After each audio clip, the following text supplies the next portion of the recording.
Olá!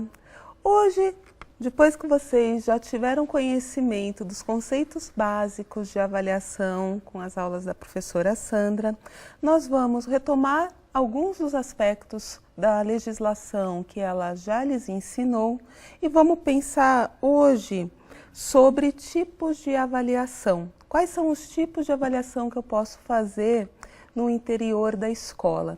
Mas antes vamos recordar. Bem, de acordo com a Lei de Diretrizes e Bases da Educação, como vocês já viram, a gente tem uma grande ênfase na avaliação do aproveitamento, apuração da assiduidade. O artigo 22, por sua vez, vai destacar princípios da avaliação do rendimento escolar. Que princípios são esses? A avaliação contínua, cumulativa do desempenho dos alunos, a prevalência de aspectos qualitativos sobre os quantitativos e o que se entende a partir da leitura dos PCNs? Que a avaliação tem que ser diagnóstica, processual e formativa. Isso vocês já sabiam, a Sandra já tinha explicado, mas então cabe ressaltar que a nossa legislação e o nosso material de apoio ao professor, os parâmetros curriculares nacionais, vão indicar fazer avaliações diagnósticas, processuais, criteriadas, formativas e de habilidades e competências. Isso tudo está presente no discurso pedagógico. Mas e na prática de avaliação do professor? Quando que eu faço uma avaliação diagnóstica? Como que eu faço uma avaliação processual? O que é uma avaliação criteriada? O que é uma avaliação final? Esses conceitos que nós vamos trabalhar. Bem, quando eu estou falando em tipos de avaliação, eu posso estar falando do tipo da avaliação pelo seu propósito. Para que serve essa avaliação? Nós temos dois paradigmas já bastante clássicos que foram cunhados pelo Michael Scriven em contexto americano em 1966. Então, hoje muito se fala em avaliação formativa e somativa, mas essa conceituação está presente na literatura de avaliação há muito tempo. Então, a avaliação formativa e a somativa, quando a gente está pensando no propósito de avaliação, e daqui a pouco a gente vai voltar a esse assunto. Uma outra forma de pensar os tipos de avaliação é pelo momento que eu vou utilizar, que eu vou aplicar essa avaliação.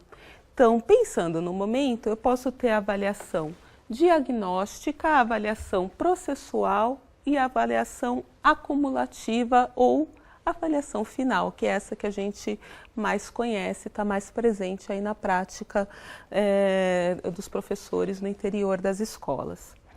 Além disso, quando eu vou falar de avaliação, eu tenho dois tipos quando eu me refiro ao referencial de análise. Como que eu vou analisar os resultados dos meus alunos? Então, eu tenho a avaliação referenciada à norma ou avaliação normativa e a avaliação referenciada a critério ou avaliação criteriada. Bem, mas vamos começar pelos propósitos da avaliação. E, para falar desse assunto, eu trouxe uma outra historinha para a gente ler junto. A gente vê o Mutum observando a professora, fazendo uma atividade e pensando: não entendo porque fico tão nervoso ao ver a minha professora corrigindo minha prova de matemática. Afinal, é sempre a mesma coisa. Mutum, 0. Bem, o que a gente percebe aqui? Essa professora provavelmente está fazendo uma avaliação somativa. E o que é a avaliação somativa? É a avaliação mais conhecida, mais presente no cotidiano escolar, a que provavelmente vocês sofreram aí ao longo da sua escolarização. É aquela avaliação que é utilizada para certificar um dado conhecimento, ela é utilizada para classificar, para selecionar, para definir o destino dos alunos. Então, a partir de uma avaliação somativa, normalmente a gente tem a decisão do professor, ele vai para a recuperação ou não vai, ele passa de ano ou não passa. Nesse tipo de avaliação, as notas normalmente, como vocês viram nas aulas anteriores, elas são utilizadas para comparar desempenho, né, e fundamentar as necessidades de classificação de alunos. Essa classificação, tanto dos melhores para os piores, às vezes tem escola que organiza seus alunos colocando melhores numa classe, piores na outra, o que, na minha opinião, é bastante inadequado, mas isso tudo é feito a partir de avaliação somativa. O que acontece nessa avaliação? A ênfase da avaliação não está nos objetivos que o professor quer atingir, nem nos processos educativos. A ênfase da avaliação somativa está sempre sobre os resultados. Não estou dizendo que não há lugar para avaliação somativa dentro do campo da avaliação educacional. Algumas avaliações que a gente passa ao longo da nossa vida, elas são somativas por natureza. Um concurso, por exemplo, um concurso para entrar num cargo público, ele é por natureza somativo, porque você precisa mesmo classificar quem são os melhores candidatos, separar, fazer uma classificação dos melhores para os piores para tentar chamar os que foram melhor no concurso, né? Então, ela é um problema se só ela acontece no interior das escolas, mas ela também tem o seu momento, tá? Em oposição à lógica somativa, classificatória, seletiva, nós temos a avaliação formativa. Essa sim, ela vai ter fundamento nos processos de aprendizagem, né? Então, a lógica da avaliação formativa é avaliar o que foi ensinado. E o que é importante nesse tipo de avaliação é pensar na sua concepção, no planejamento e na sua realização. Essa avaliação, os resultados, eles dizem muito sobre o professor e o processo de ensino desse professor. Então, ela não tem um foco só sobre o aluno, mas ela também traz informações sobre como o professor deu suas aulas, como que esse processo de ensino ocorreu. Bem, a avaliação formativa, ela exige observação e registro por parte do professor e por parte do aluno. E a avaliação formativa, ela vai ter como instrumentos principais diversos que a gente vai trabalhar na próxima aula, onde os alunos são avaliados por outros, mas ela também contempla a autoavaliação dos alunos. Além de saber para que serve a avaliação, se é para ajustar a minha prática ou se é meramente para classificar os alunos, a gente pode pensar no tipo de avaliação em relação ao quando avaliar, em relação ao momento que eu faço essa avaliação. Para a gente pensar em quando avaliar, mais uma tirinha. Quem não entendeu, levante a mão. Aí, o aluno levanta a mão. Diga, Manuelito, o que você não entendeu? De março até hoje? Nada. A gente pode dizer que o Manuelito está fazendo aí um diagnóstico da sua não aprendizagem. A avaliação diagnóstica, portanto, tem dois objetivos básicos. Um deles é identificar os conhecimentos e habilidades, competências dos alunos, né, que eles já têm num determinado grupo. Normalmente, quando eu começo um semestre letivo numa nova turma, eu faço muitas avaliações diagnósticas. Para quê? Para saber o que o meu aluno já sabe, para tentar entender quais são os processos de pensamento desse aluno, para saber que experiências em relação ao assunto que eu vou trabalhar eles já tiveram, o que eles lembram do que o professor trabalhou no semestre anterior, nessa mesma disciplina. Então, a avaliação diagnóstica, ela ajuda o professor a identificar interesses, aptidões, traços de personalidade, grau de envolvimento dos alunos. E para que ela serve? Para eu traçar os meus objetivos de trabalho durante o período. Além dessa avaliação diagnóstica, que normalmente não tem nota, né? Eu estou usando ela para diagnosticar uma situação, nós temos a avaliação acumulativa. A avaliação acumulativa é aquela que nós conhecemos melhor, né? E não é porque a gente tem falado da avaliação diagnóstica, que ela é importante, que deixa de ter espaço na sala de aula para avaliação acumulativa. O espaço para a realização das avaliações acumulativas, ele ainda é muito importante, porque em um determinado momento pode ser interessante que o professor tire um retrato de como que está a aprendizagem dos alunos. Bem, então o que é essa avaliação acumulativa?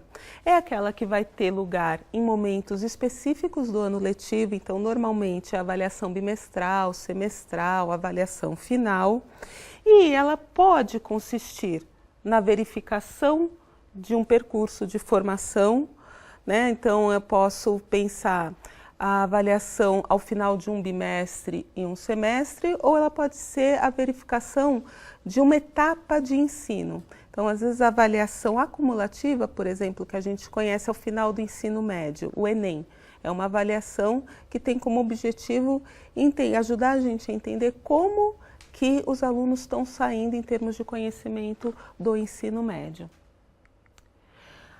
Mas a nossa indicação, né, nos documentos oficiais tem sido pela avaliação processual.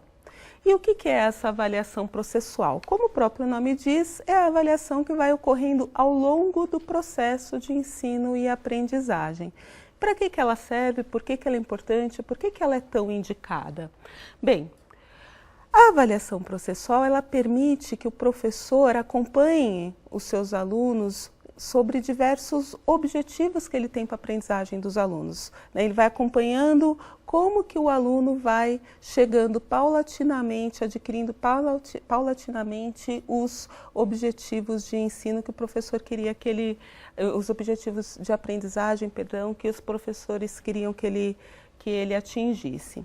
O interessante da avaliação processual é a gente pensar que ela deve ser realizada com diversos instrumentos.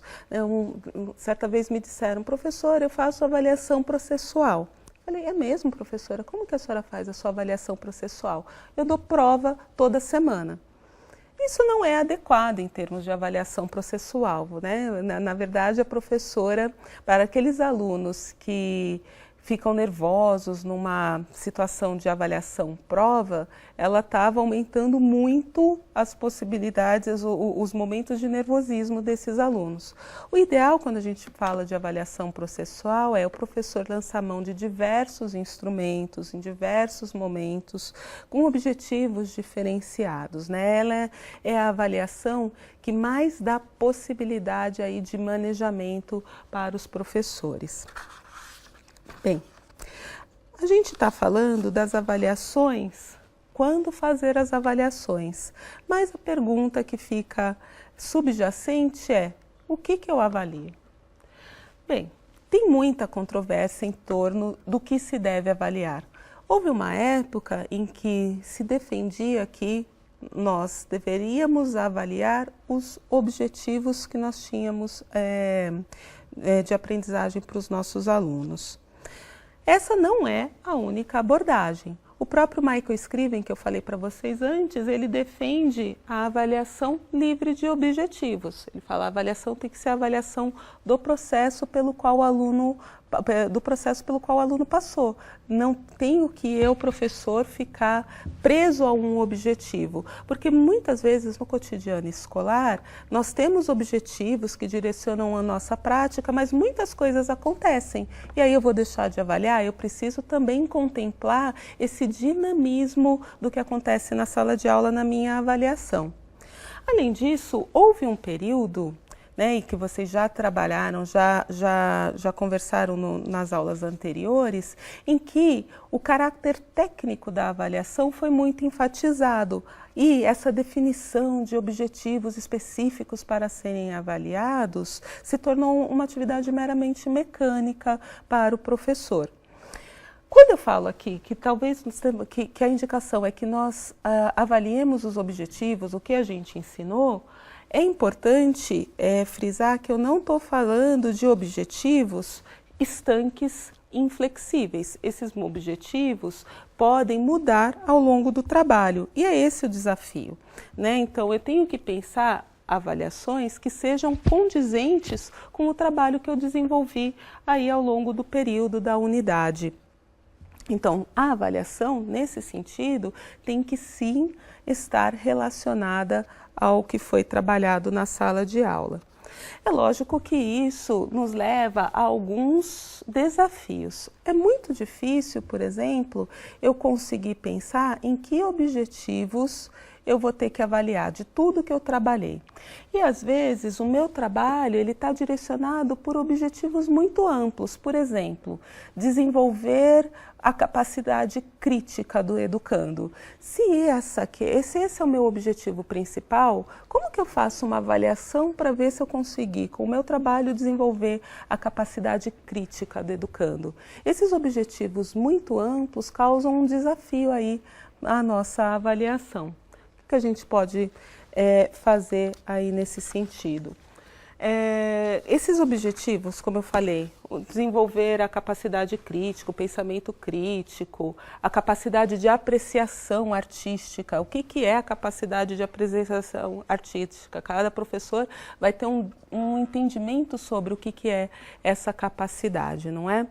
Bem, esses objetivos assim determinados, muitas vezes eles serão difíceis de serem avaliados porque eu, como professora, não sei necessariamente o momento certo que o meu aluno adquiriu a capacidade de apreciação artística. Então, eu não consigo pensar num melhor momento para eu propor um instrumento, uma observação, fazer uma atividade avaliativa para fazer com que ele compreenda, para tentar obter informação para julgar se o meu aluno desenvolveu essa capacidade ou não. Então, às vezes, um objetivo de trabalho ele não é observável e, portanto, é melhor eu não escolher avaliá-lo. Eu escolho outros aspectos do que eu desenvolvi durante o bimestre, mas não é indicado a gente querer avaliar um objetivo que não é observável. Outras vezes, o professor quer avaliar um objetivo que ele não trabalhou na sala de aula. Então, a avaliação dele não condiz com o trabalho, o que também não é indicado. Bem, às vezes o professor pode estar querendo fazer uma avaliação de um objetivo que não é indicado para o nível de ensino, né, ou para a faixa etária daquele aluno. Então, há que se pensar muito antes o quando avaliar, como nós falamos durante a aula, mas também o que eu vou avaliar. Né, porque são questões que correm em paralelo, tem que definir o que para poder pensar o quando, o como e o que eu vou fazer a partir dessa avaliação. Eu trouxe aqui, para a gente finalizar, apenas um exemplo de definição de objetivo, quando tem aqueles objetivos muito amplos. Então, desenvolver o pensamento crítico é o meu objetivo de ensino. Eu vou ter que pensar dentro desse objetivo amplo, o que eu consigo observar? O que eu consigo avaliar? Como que eu consigo compreender o que o meu aluno aprendeu e o que ele não aprendeu? Primeiro, digamos que eu entenda que faz parte do desenvolvimento do pensamento crítico o meu aluno conseguir identificar problemas importantes. Então, eu tenho que dar uma atividade avaliativa em que ele utilize esse recurso, que ele mostre se ele sabe ou não identificar problemas importantes. Um outro aspecto que eu posso considerar no meu trabalho como algo importante para auxiliar o meu aluno a desenvolver o pensamento crítico é o reconhecimento de pressupostos fundamentais. Então, por exemplo, às vezes a gente pega uma notícia de jornal. Né? Eu quero saber se o meu aluno consegue ler aquela notícia e separar o que quais são os fatos mais importantes, o que é fundamental. Então, por exemplo, eu poderia utilizar uma atividade de jornal para fazer a avaliação. E eu tenho que pensar em quais são as evidências que eu consigo coletar, né, a informação que eu consigo coletar para fazer a avaliação. E aí eu sugiro algumas. reconhecer estereótipos e clichês, distinguir dados que são comprováveis dos que não são, distinguir elementos relevantes de elementos não relevantes, distinguir o que é essencial do que não é essencial, reconhecer a adequação dos dados. Tudo isso, recolher essas informações, vai me ajudar a perceber se ele está desenvolvendo esse pensamento crítico ou não, até que ponto ele já o desenvolveu, o que eu preciso continuar trabalhando com ele para ele continuar desenvolvendo essa habilidade. Um outro exemplo, eu poderia achar que o meu aluno ele está desenvolvendo o pensamento crítico a partir do momento que ele consegue de um excerto extrair conclusões fundamentais. Enfim, eu tenho que planejar, né, o que eu quero obter como informação para poder pensar no instrumento avaliativo, que é o foco da nossa discussão, do nosso próximo encontro.